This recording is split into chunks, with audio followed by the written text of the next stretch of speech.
Okay, ma'am. That's it.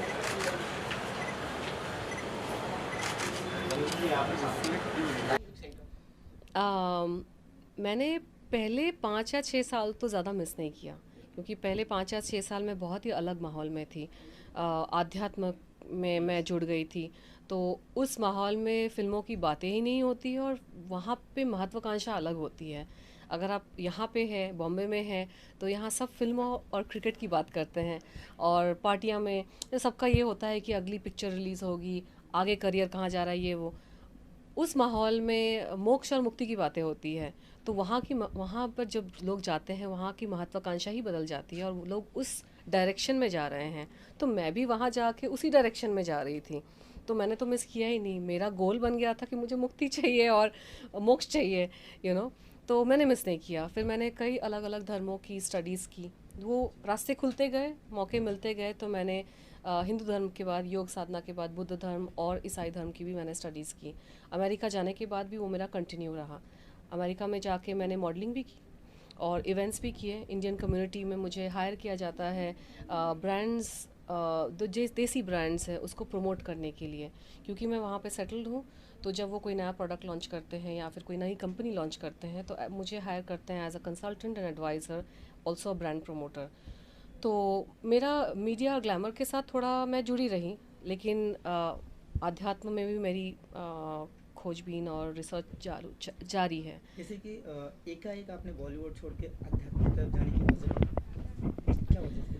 वजह मेरा अध्यात्म में हमेशा से इंटरेस्ट रहा है, बचपन से, बहुत कम उम्र से, जिसके बारे में लोगों को पता नहीं है, क्योंकि किसी ने पूछा नहीं तो मैंने बताया नहीं। और यू नो और फ्री टाइम में मैं बुक्स वगैरह पढ़ती थी। जितने भी आपके अभी न्यू एज राइटर्स हैं, जो बुक्स आजकल सब पढ़ रहे हैं, वो मैंने 13-14 साल की उम्र में मैंने पढ़ लिए थे।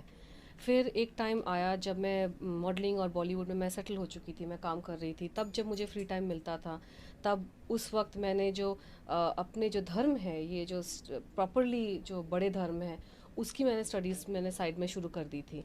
ये मेरी हॉबी थी और मुझे इसमें बहुत रुचि होती थी और बहुत इंटरेस्ट होता था। मुझे कभी कभी सपने भी आते थे, अलग अलग तरह के एक्सपीरियंसेस भी होते थे। तो मैं वो मेरा चल रहा था। फिर एक टाइम आया कि लाइफ में मेरे थोड़े उतार चढ़ाव आए, जैसा कि आपको सबको पता है कि करियर में, प्रोफेशनल लाइफ में और पर्सनल लाइफ जो मैंने कभी डिस्कस की नहीं है, लेकिन एक यंग पर्सन की लाइफ में, पर्सनल लाइफ में भी उतार चढ़ाव आते हैं। दिल भी टूटता है, दुख भी होता है और बहुत कुछ, सो जब आप यंग होते हो तो चीज़ों को आप थोड़ा ज़्यादा ही स्ट्रांगली लेते हो। मैं बहुत हमेशा से सेंसिटिव रही हूँ। मैंने लाइफ को बहुत गहराई से देखा है। मैं चुपचाप रहती हूँ लेकिन मुझे महसूस सब कुछ होता है, यू you नो तो और मैं जब पहले मैं अपने आप को बहुत ज़्यादा अच्छे से एक्सप्रेस नहीं कर पाती थी। जो मुझे, अगर मुझे ख़राब फील हो रहा है, बुरा फील हो रहा है, तो मैं उसको खुद ही गटक जाती थी, यहाँ की जाहिर कर दूँ। तो उसकी वजह से भी मुझे बहुत ज़्यादा इफ़ेक्ट होता था। तो ये आध्यात्म का रुख ऐसे हुआ कि मैंने एक बार फाइनली हाथ ऊपर किए, बोले कि प्रभु, अगर आप रियली रियल हो, कि दुनिया तो आपको अलग अलग नाम से पुकारती है, जानती है, लेकिन क्या आप सच में हो? अगर आप सच में हो तो प्लीज़ मुझे रास्ता दिखाइए, क्योंकि मुझे अम, इस अ, इस तरह नहीं जीना मुझे। कि अपनी बॉलीवुड तो ऐसी जगह है कि आप कितना भी अचीव कर लो कम है, और हम ऐसे देश में रहते हैं जहाँ पे प्रोत्साहन नहीं मिलता यंग लोगों को। हर कोई आपको ये जताना चाहता है कि आपने क्या नहीं किया लाइफ में, या क्या करने से रह गए, या फिर क्या आपको करना चाहिए। ज्ञान सब दे रहे हैं, ओपिनियन सबके होते हैं, कुछ ज़्यादा ही ओपिनियन होते हैं। अरे भाई, ठहरो ठहरो बस। ज़रूरी नहीं है कि भाग भाग के कहीं पे पहुंचना है, क्योंकि जो पहुंच भी चुके हैं वो भी डिप्रेशन में है। तो क्या पाया? ये भी देखो ना कि सब टॉप पे लोग डिप्रेशन में जा रहे हैं, तो ये तो प्रूव हो गया होता है ना कि टॉप पे जाने के बाद भी लोगों को खुशी मिले, वो ज़रूरी नहीं है। तो अगर कोई अपनी ज़िंदगी अपने तरीके से जी रहा है तो जीने दो उसको, उसको पता है ना, उसको चलना है। उसको अगर कम में खुश है तो खुश है। किसी को पूरी दुनिया मिल गई फिर भी खुश नहीं है, तो क्या क्या कर सकते हैं? तो ये सारी चीज़ें मुझे बॉदर करती थी यहाँ पर। तो ये भी एक रीज़न होता है कि आप उन चीज़ों से दूर जाके आप ध्यान और आध्यात्म में आप चले जाते, तो वहाँ पे कोई बॉदर नहीं करता इन सब चीज़ों को। कोई पूछता नहीं था मुझे आपकी अब नेक्स्ट फिल्म कब रिलीज़ हो रही है, आपने वज़न क्यों बढ़ा लिया है, आपने वज़न क्यों घटा लिया, आपके बाल ऐसे क्यों हो गए, किसी को कोई फ़र्क नहीं पड़ता है। किसी भी धर्म रिलेटेड आध्यात्म के माहौल में आप जब जाते हो, अच्छे वाले गुरुजी हैं, अच्छे वाले जो जगह हैं, वैसे तो खराब भी है, अब हमने सुना है अभी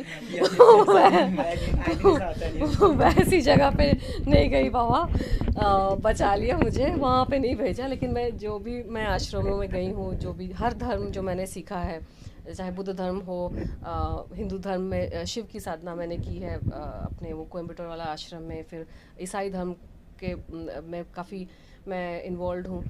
तो मैंने अच्छी जगह पे मैं गई हूँ, अच्छे लोगों से मैंने सीखा है, तो वहाँ पे ना मुझे सबसे ज़्यादा एक्सेप्टेंस मिली है। किसी भी हाल में गो, कैसे भी कपड़े पहन के, कोई नहीं देखता आपने डिज़ाइनर कपड़े। यहाँ पे बॉलीवुड में किसी इवेंट में जाती थी, इतना तो खुश होकर तैयार होकर जाती थी, फिर पेपर में नेक्स्ट डे सुबह एकदम खुश होकर उठी, पेपर में पढ़ा सर्कल करके, ये देखो कैसे कपड़े पहने हुए हैं इसने, ये देखो इसने वज़न हटा लिया है, कमा लिया है।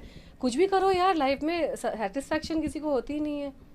No matter what you do, you are working so hard, everybody is working so hard. कोई ऐसा इंसान है आज की डेट में हमारे देश में जो मेहनत नहीं करता, और मेहनत करने के बाद अगर आपको दुत्कार ही मिले तो कैसा फीलिंग होता है। जान दो यार, नहीं चाहिए।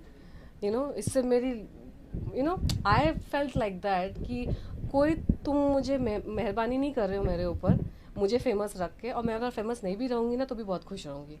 तो मेरी ऐसी फीलिंग हुई। तो और अच्छे लोग भी थे, ठीक है, लेकिन जब आप यंग होते हो तो आपको बुरी चीज़ें ज़्यादा याद रहती हैं। तो फिर उस वक्त मैं चली गई, मन किया मेरा। जैसे कि 2 साल बाद आप कमबैक किए, जो आपके अपने हैं उनको क्या रिएक्शन रहा? मम्मी तो बहुत खुश हैं, मम्मी पापा बहुत खुश है, क्योंकि इस साल उनका अमेरिका जाने का कोई प्लान नहीं था, तो मैं यहाँ पे आ गई, तो they are very happy. Mummy रोज़ नए नए पकवान बना के मुझे खिला रही है। और बॉलीवुड में मैं सबके साथ टच में नहीं थी। ऑब्वियसली जब मैं काम कर रही थी तो मैंने थोड़ी बहुत जो फिल्में की, तो थोड़े बहुत लोगों के साथ टच में थी। जो लोग मुझे पसंद थे उन्हीं के साथ मैंने टच में रखा, सबके साथ मैं टच में नहीं हूँ। तो एक आध लोग। और वैसे एक और चीज़ हो गई थी, जब मैं पहली बार आश्रम गई थी, जो मेरा ब्लैकबेरी था उसमें सारे मेरे कॉन्टैक्ट्स थे, वो ब्लैकबेरी खो गया। तो उसके बाद मैंने भी उस कॉन्टैक्ट्स को वापस लाने की कोशिश नहीं की। मैंने बोला ये प्रभु की इच्छा होगी कि मैं दूर ही रहूँ इन सब चीज़ों से।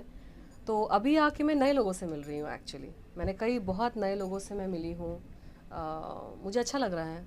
मैडम, जैसा कि आपने कहा कि आपको भी 6 महीना हो रहा है रहना इंडिया में, तो आजकल 4-5 महीने। हाँ, तो बेसिकली वेब सीरीज का दौर चल रहा है, तो आप फिल्मों के अलावा वेब सीरीज को देखेंगे या वेब सीरीज करना चाहेंगे फ्यूचर? किसी ने पूछा था मुझे रिसेंटली वेब सीरीज़ के बारे में, लेकिन ये सारा डिपेंड करता है कि मुझे प्रोजेक्ट पसंद आता है कि नहीं। और एक चीज़ मैं ख़ास बोलना चाहती हूँ, मेरे ना मन से चीज़ें निकलती हैं। मैं एक उदाहरण देती हूँ। कुछ साल पहले किसी रियलिटी शो में मुझे उन्होंने फ़ाइनल किया, बड़े टीवी चैनल का, और बहुत अच्छी खासी मोटी रकम दे रहे थे मुझे, और बोले आपको बस 4-5 घंटे के लिए आना है, जज करना है, बच्चों का कंपटीशन है, और बस कुछ नहीं, हम आपका 4-5 घंटे में काम ख़त्म कर देंगे, और 15-20 डेज़ का आपका काम है। और बहुत अच्छी रकम उन्होंने दी, मैं तो खुश हो गई। मैंने बोला ठीक है, काम ठीक है, आई विल डू दैट।